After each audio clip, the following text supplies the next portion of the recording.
May 28th. Can y'all believe it? I mean, it's just hard to believe. It's June's here before we know it.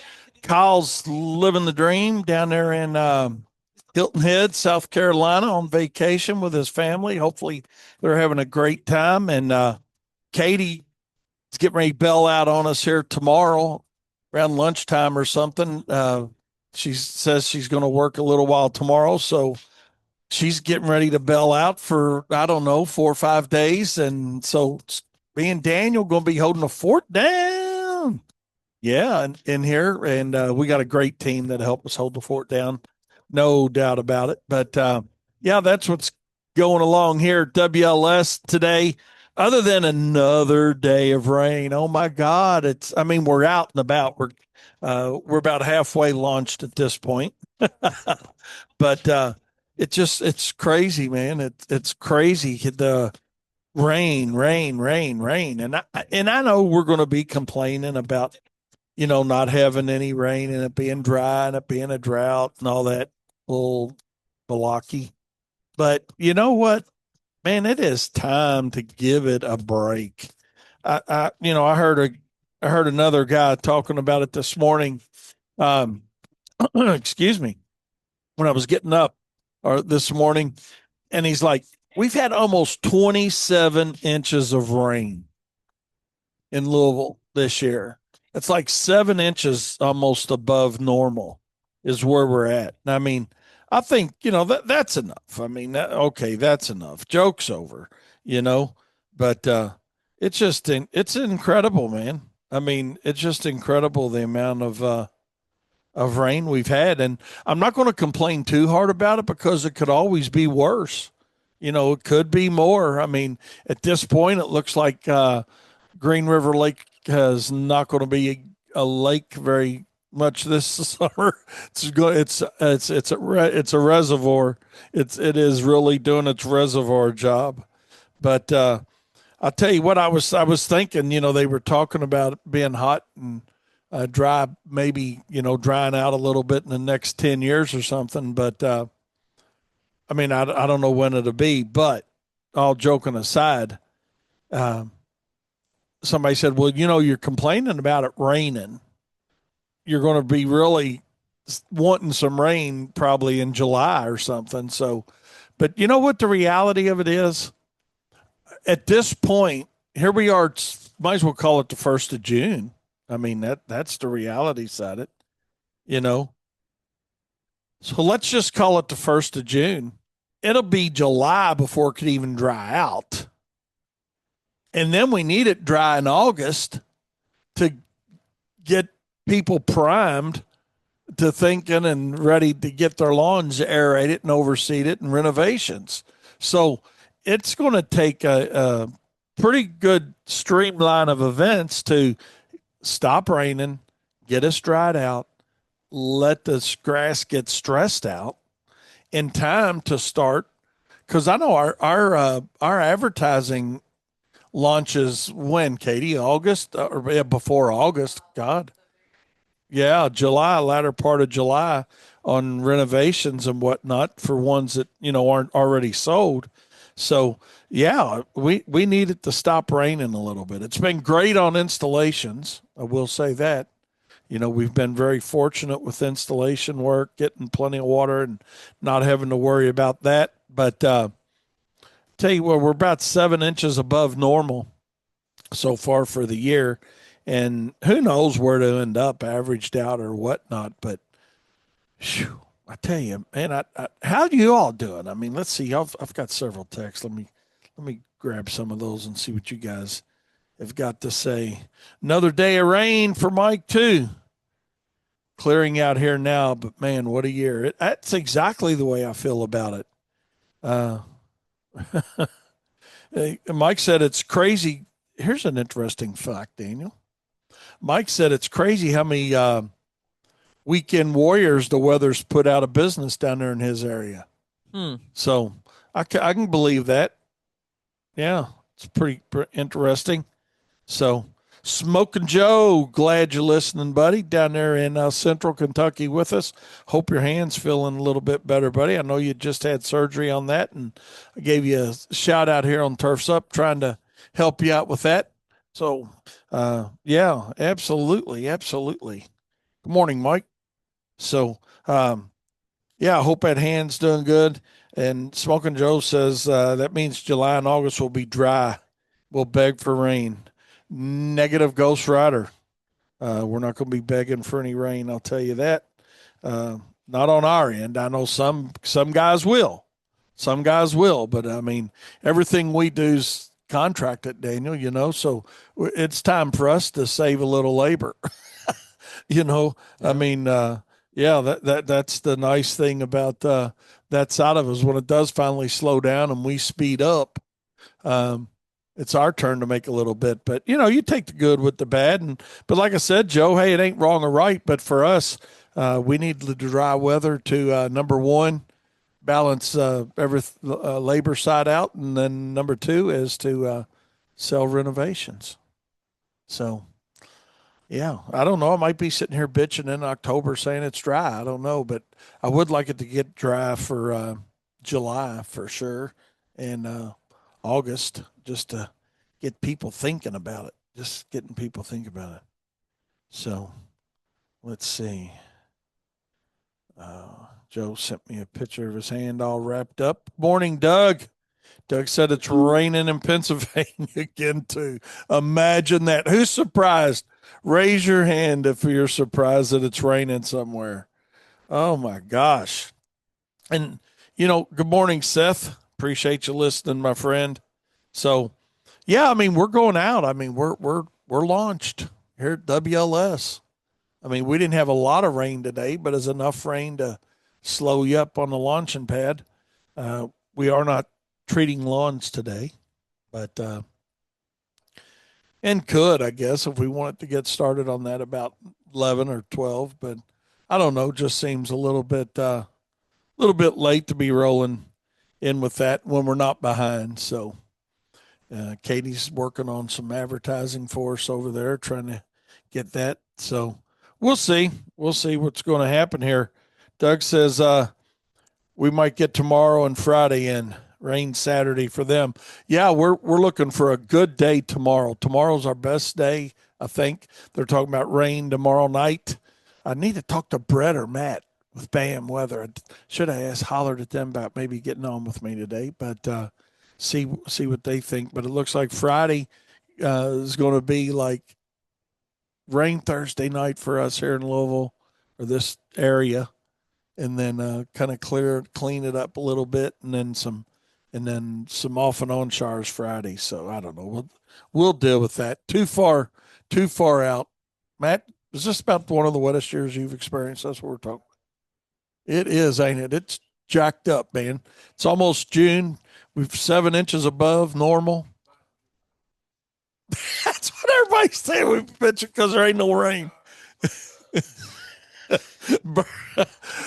Oh my God, that's hilarious. But it's the truth, ain't it?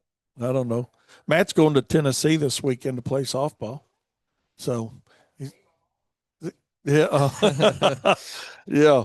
So, but there you go. That'd be a good way to break it in about 8, 9 games. There you go. Find out. Yeah, I got confidence in y'all. So, but yeah, he's going down Tennessee playing softball. So that'd be a good thing. He's going to bail out Friday, take off Friday. Well deserved day off, man. Everybody's been busting ass, man, really well. So, but it is what it is.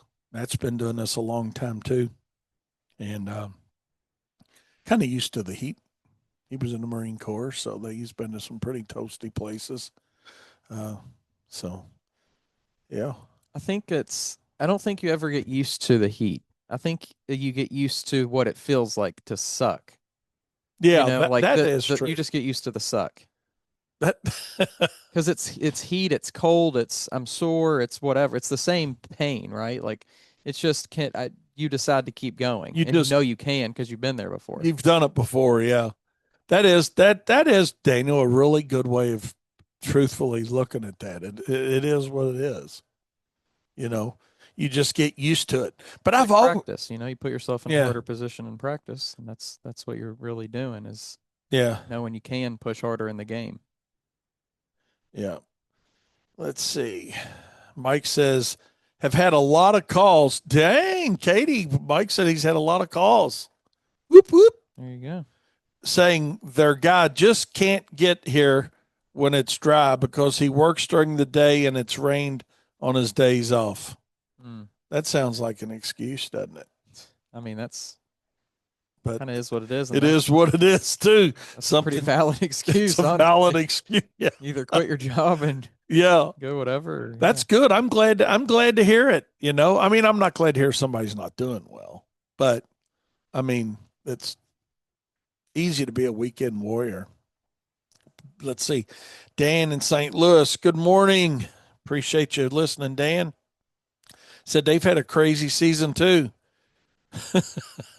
Snow will be back soon. Can you imagine if the rain precipitation keeps up like this or for the winter? Oh my God. Yeah. We better start stocking up material now.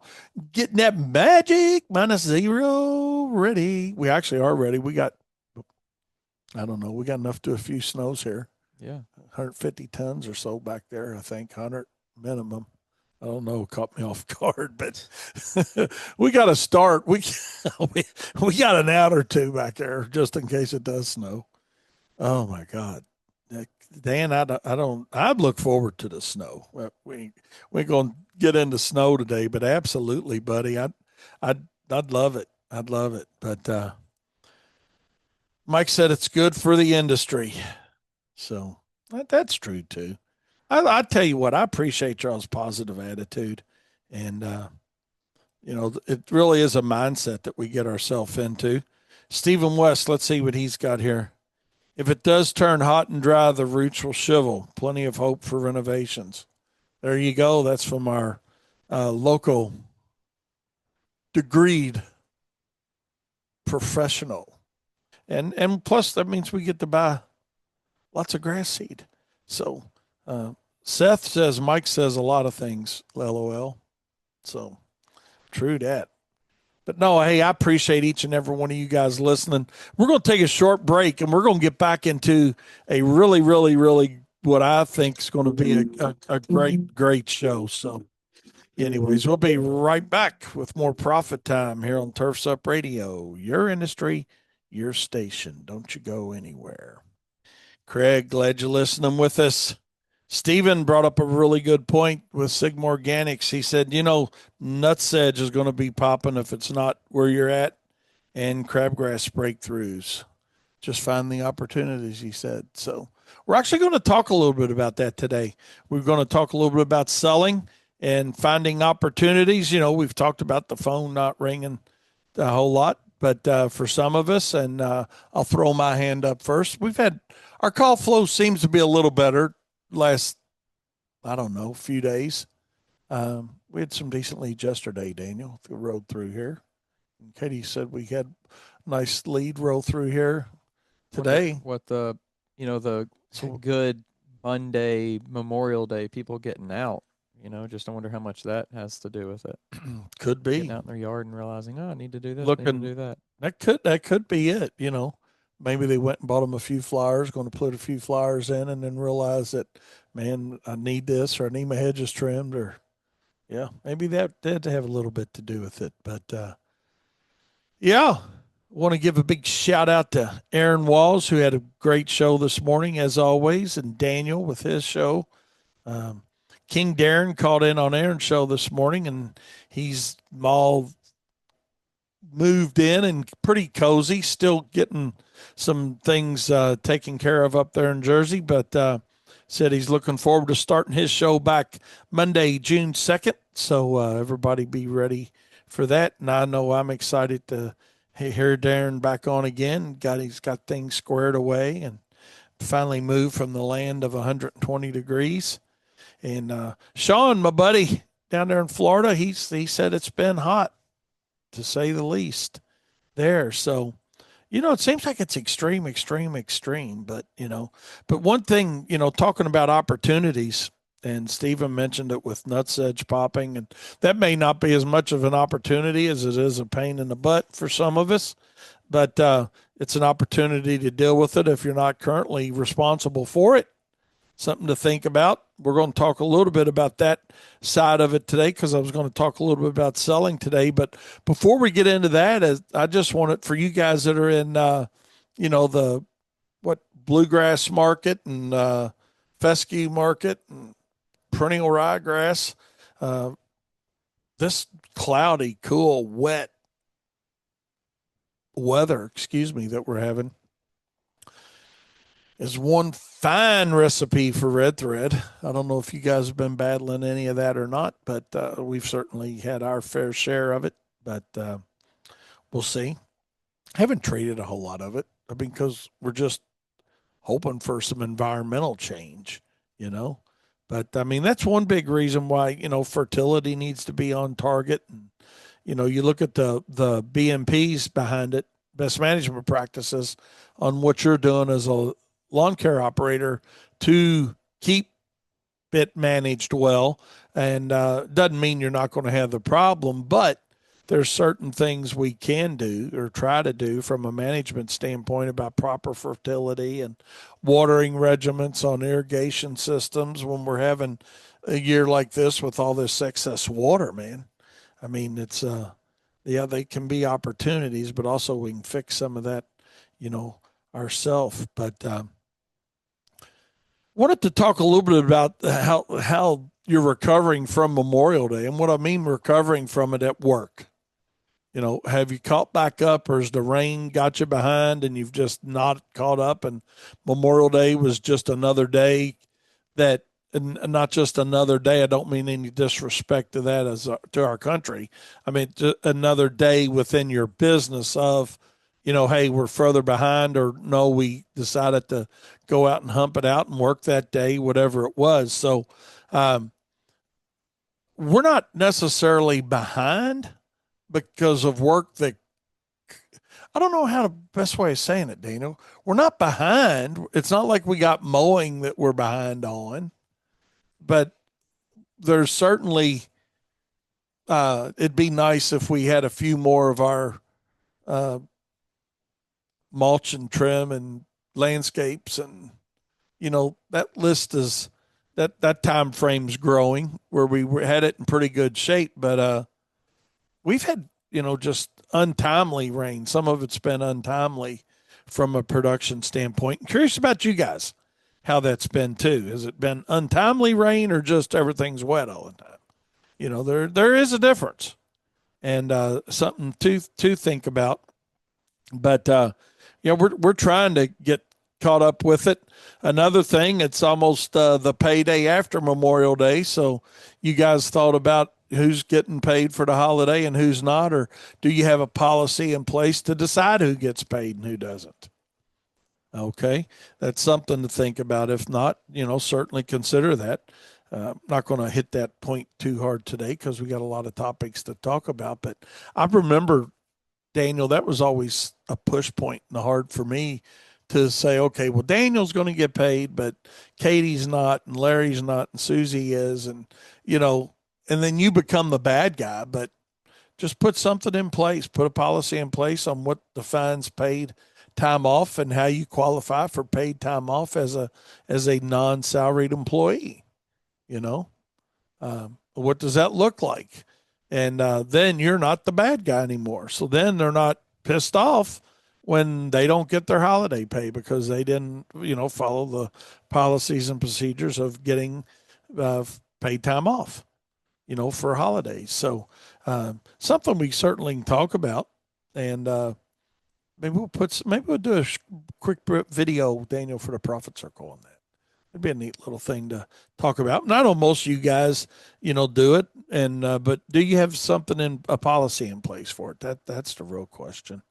So, but what I really want to talk a whole lot about today, and this is where I want Daniel to pick my brain apart and and you guys give me some input on it too. But, since the phone has seemed to be a little slower than average for this time of the year on legitimate calls, and we're not going to rehash all that out. We've talked about it. But have you started doing suggestive selling? And it was really funny because when Stephen delivered a few things for us this morning over here. And we were actually talking about that, and I says, "Man, that's crazy. I'm going to talk about that today on Turfs Up." And the reality of it is, a lot of times there's a decent amount of income potentially sitting out there on your customers' property, so you don't need to phone the ring to generate new work. You just need to do a few site evaluations and suggest to your customers some work that needs to be done. And I'm curious if you guys do that. Shoot me a text. Hey, have you done any of that this spring? Now, I know some of you guys, oh man, we do it all the time, and that's great. I'm glad you do it all the time. But I think a lot of times that is an unmissed, or that is a missed market, not an unmissed market. It is a missed market of work simply because you don't ask. So the takeaway, I guess, from this part of my show today is, take a look at your current properties and whatever it is, the services that you offer. And it doesn't have to be something that you're currently offering. Let's say it's a mowing client, for an example, and their hedges need to be trimmed and you normally don't do it. Maybe they do, maybe somebody else does, but the reality of it is they need to be done. And are you suggesting that to those customers? I actually personally had three. It's not a great number, but I had three last week on suggestive selling sales. And I think that's something that we could all do better at. Whether you're a Walden truck operation or multi-crew company, it doesn't matter. It's actually easier for the smaller companies. I'm just going to kick dirt for a second. Well, but because you're on the jobs, you're on every job site you do a lot of times, you know, we need to be reaching out. And if we're not reaching out, somebody else is. And if they think about it, maybe they call you, maybe they call somebody else.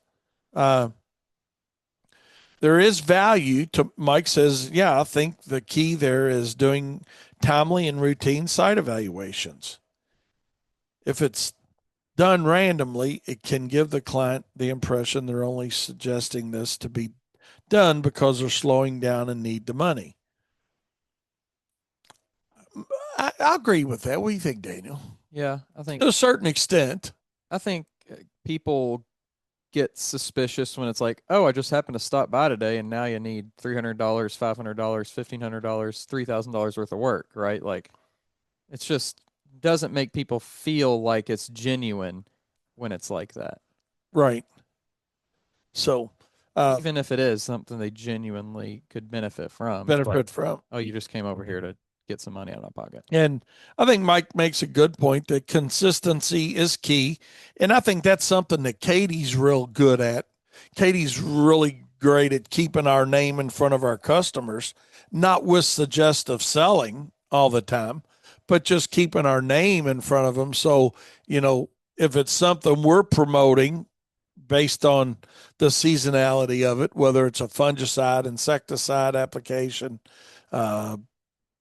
mulch, trim, seed aeration, whatever it may be, fertilization, doesn't matter what it is, but we're trying to do that consistency thing and stay in front of them, and then with an occasional sales piece put in front of them, along with a lot of the educational stuff that Katie puts in front of them. So, um,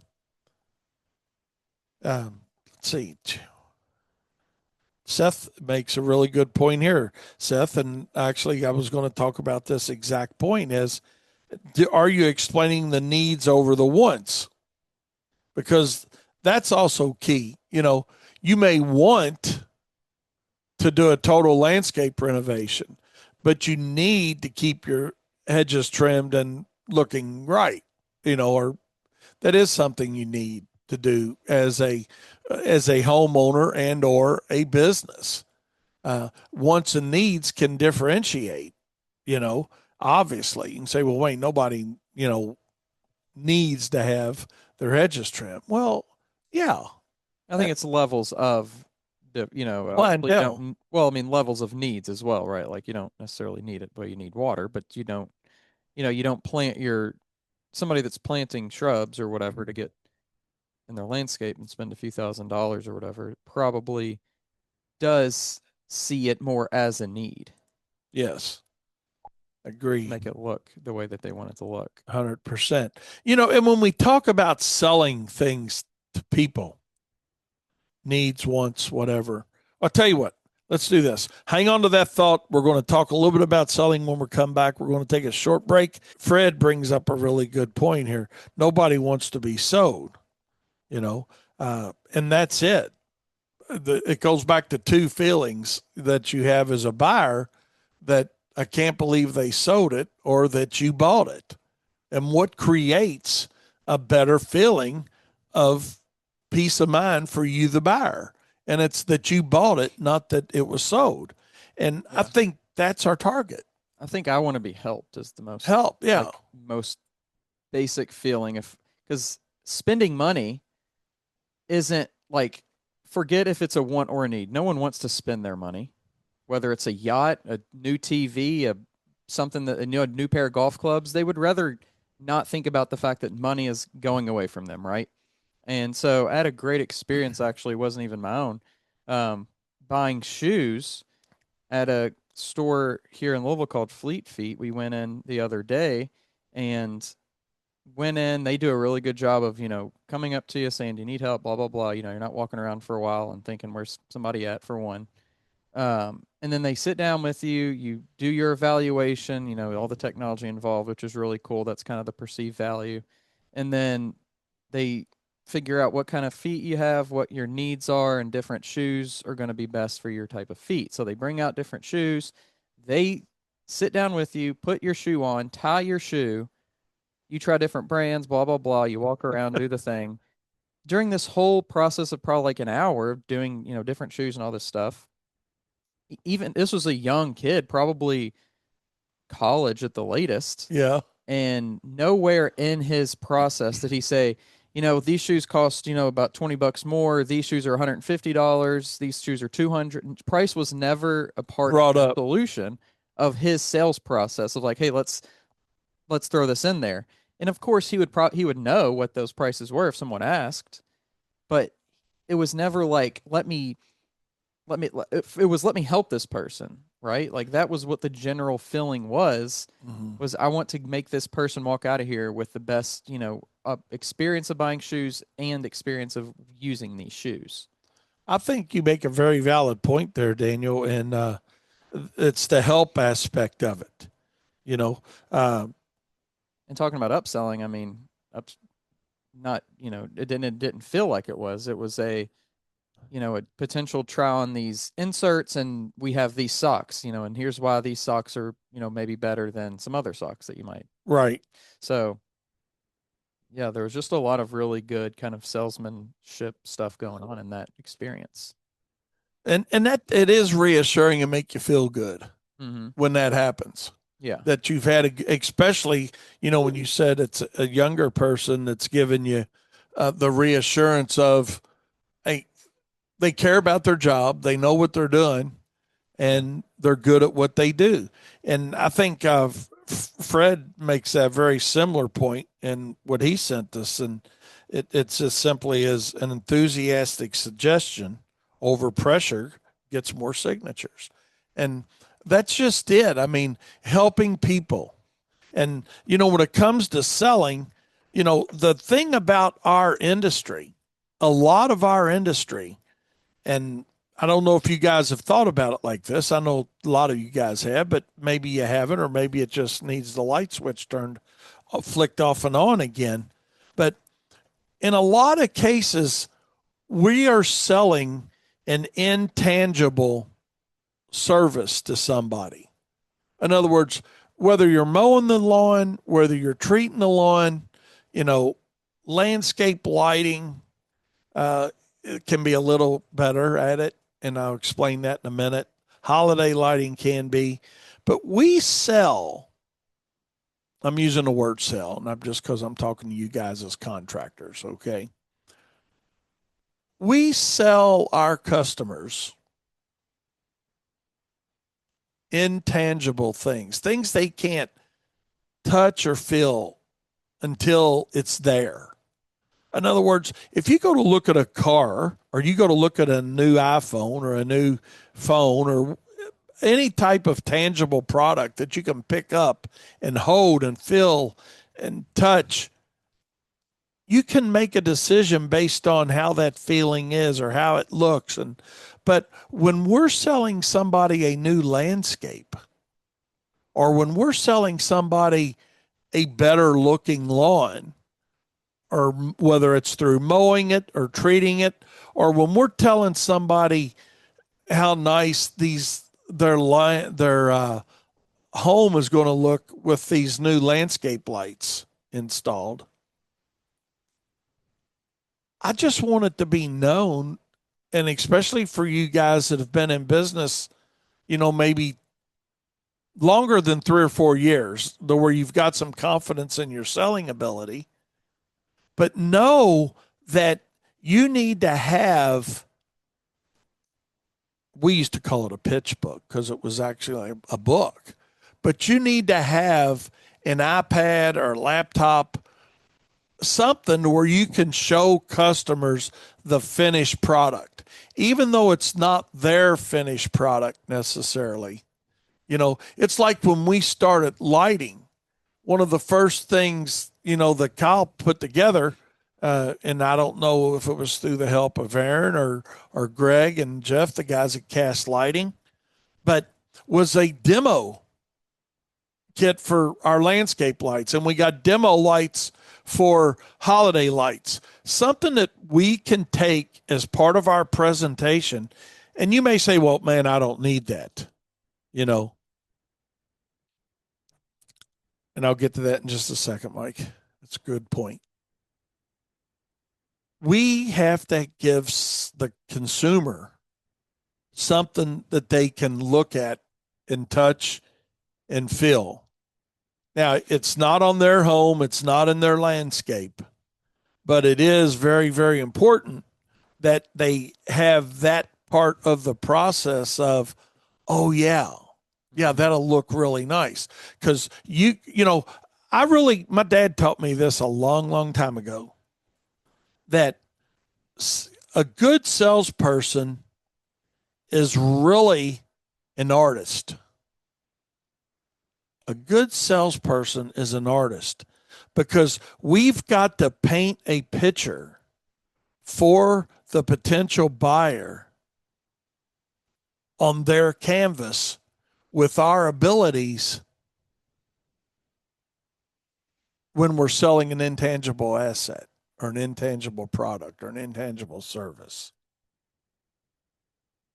And I think that's something that a lot of salespeople don't take advantage of enough, and that is pictures. You know, Yeah. might let you look at something. Did they show when you had that The when door. the door? Did they Yeah, sell you?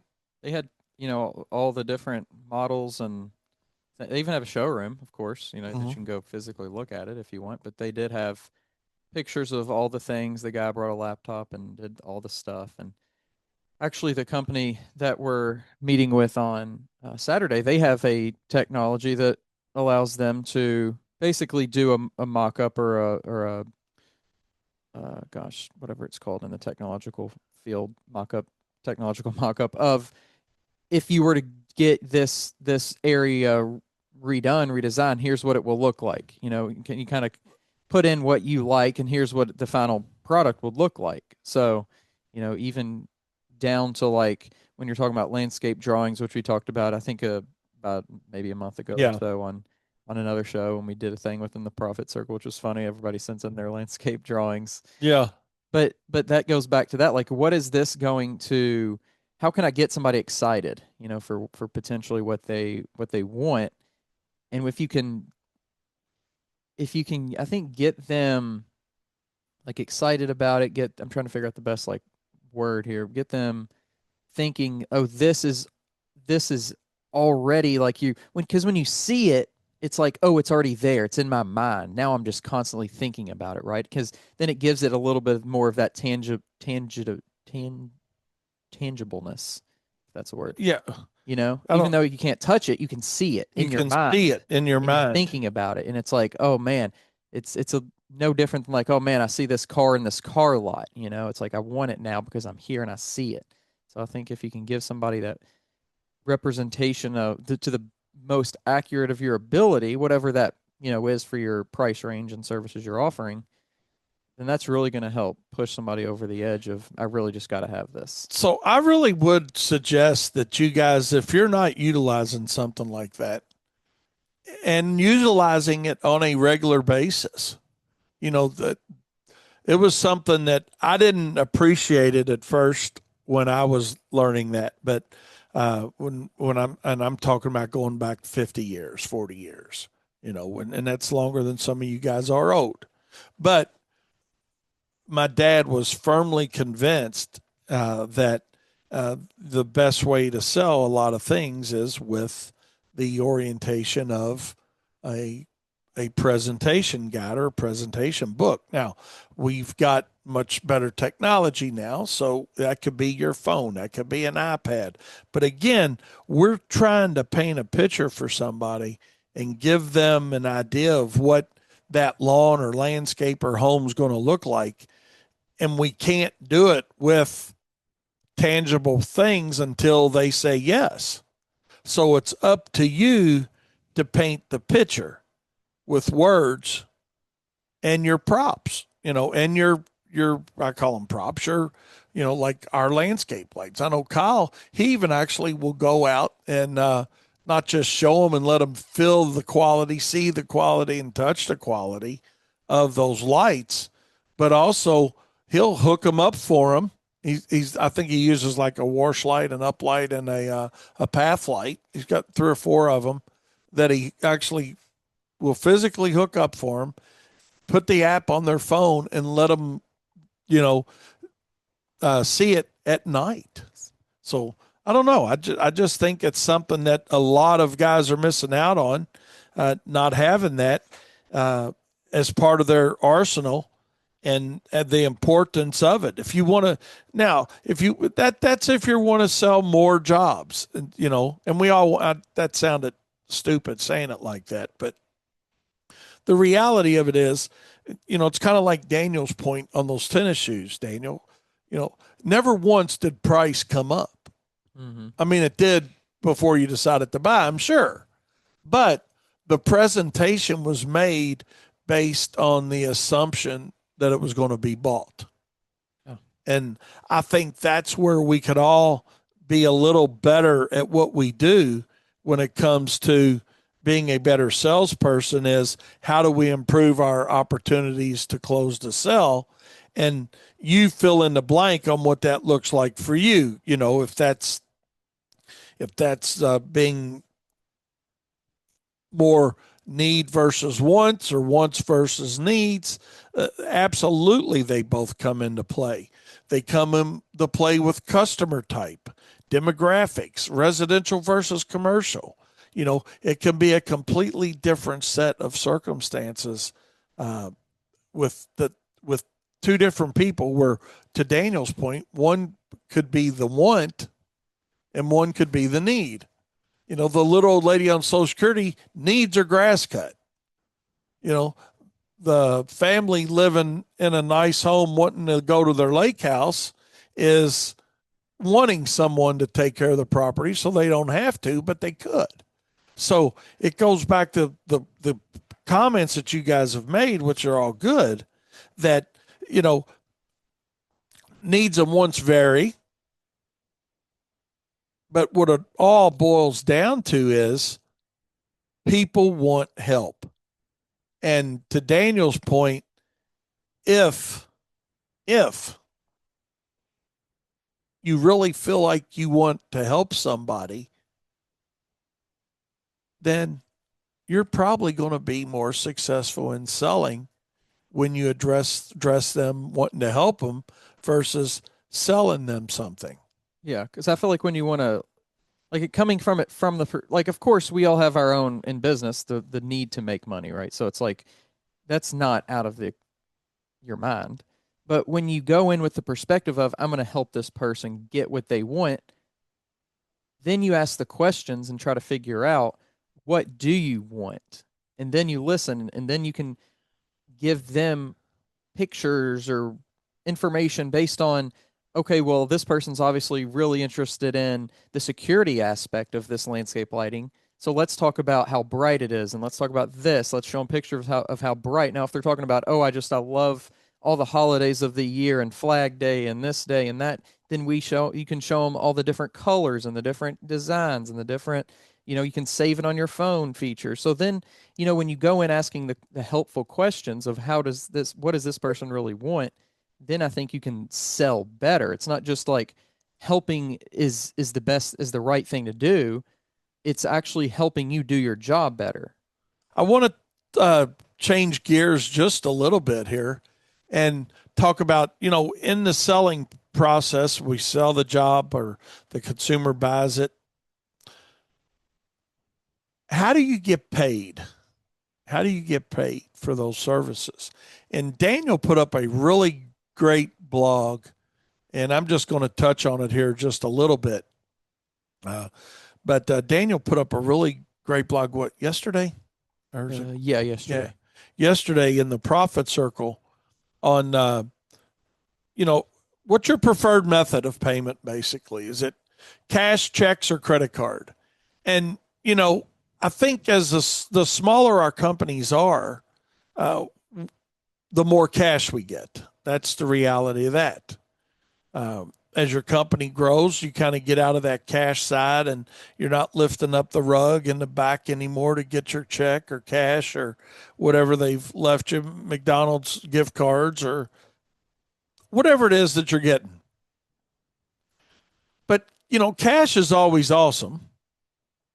But the reality of it is, your company a lot of times outgrows the cash customer, just does.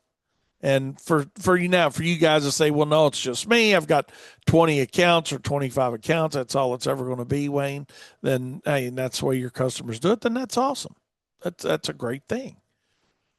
But the point that I want to make and talk just a few minutes on before we wrap this up today is checks are almost a thing of the past. And the good thing is, I know most of you guys understand that and appreciate that. And you are giving your customers a choice for another type of payment. And we're not going to get too deep into it, but Daniel's had a blog that he put up there that he wrote that is really good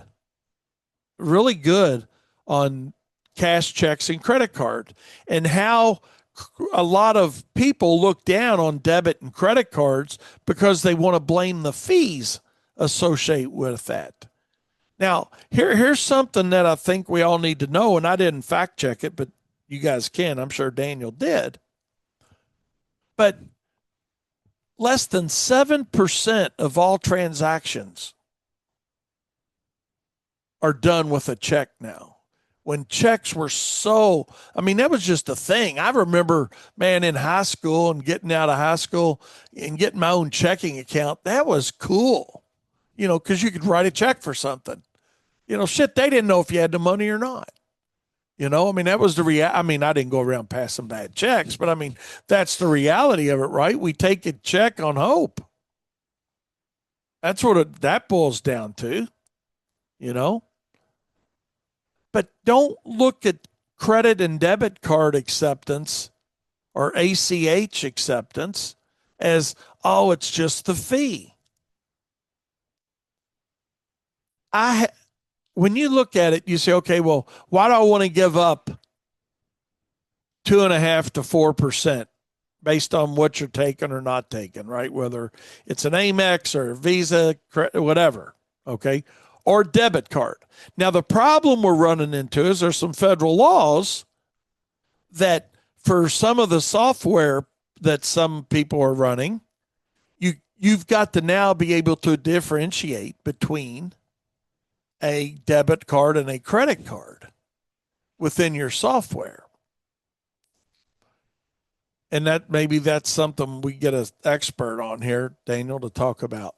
Maybe we can get our buddies on with us, but to talk about that. But here's something I want you to think about the fees. Nobody wants to give up the processing fee. So a lot of people are charging quote unquote a convenience fee.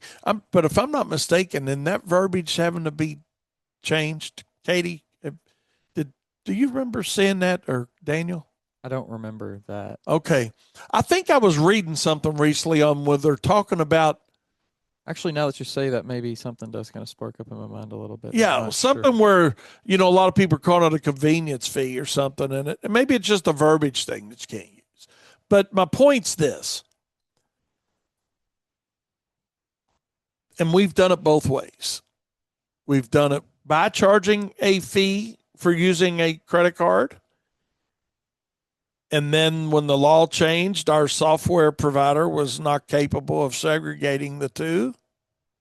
So we stopped charging the fee. And now we get a notice from them the other day that we can start charging the fee. I guess they've worked it out. I don't know. We haven't had a Zoom meeting with them yet. We're just not taking their word for it. Not that we don't trust them, but it's our name that's on the line and our responsibility. So, but my point's this: nobody wants to give up the processing fee amount that's retained by the processor. But have you looked at the amount of time that you get back because of the efficiencies of the customer being able to go online through their own portal on your software or your web page or whatever to make that payment?